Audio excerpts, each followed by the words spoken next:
আসসালামু আলাইকুম দর্শক, কেমন আছেন সবাই? তো আপনারা জানেন বাংলাদেশ একটি মুসলিম কান্ট্রি, 90% মুসলিম।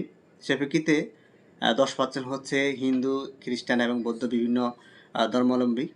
তো খুবই শান্তিপ্রিয় একটা দেশ হচ্ছে বাংলাদেশ, যেখানে বৌদ্ধ খ্রিস্টান বিভিন্ন ধর্মের মানুষ একসাথে বসবাস করে। তো আপনারা জানেন হিন্দুদের একজন চিন্ময় কৃষ্ণকে গ্রেপ্তার করা হয় বাংলাদেশের জাতীয় পতাকা অবমাননা করার কারণে।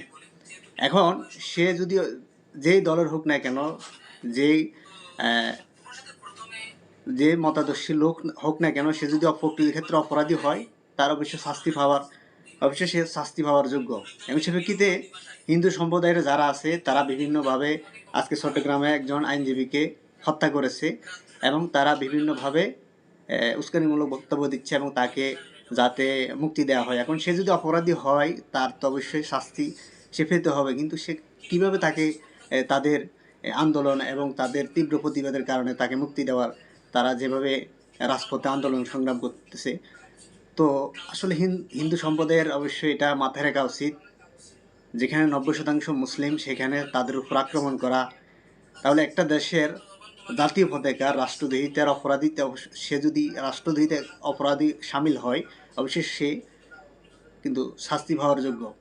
সে কিভাবে বাংলাদেশের পতাকার উপরে জয় শ্রীরাম লাগানো কিংবা জয় শ্রীরামের যে পতাকা, এটা কেন উত্তোলন করবে? তো অবশ্যই বাংলাদেশের যারা ছাত্র সমাজ এবং বিভিন্ন দলের যারা রয়েছে, জামাত, শিবির এবং রাজনৈতিক যে দলগুলো রয়েছে, তারা অবশ্যই এটা নিয়ে প্রতিবাদ করবে। তাদের এমন সাহসিকতা যাতে না হয়, তারা হিন্দুত্ববাদীর যে ইন্ডিয়ার যে দালাল, যারা ইন্ডিয়ার যে অপশক্তি নিয়ে যারা বাংলাদেশে হিন্দুত্ববাদী কায়েম করতে চায়, তাদেরকে অবশ্যই আইনের আওতায় এনে এবং কঠোরতম শাস্তি দেওয়া উচিত এবং তারা যাতে এ ধরনের কর্মকাণ্ড না করতে পারে।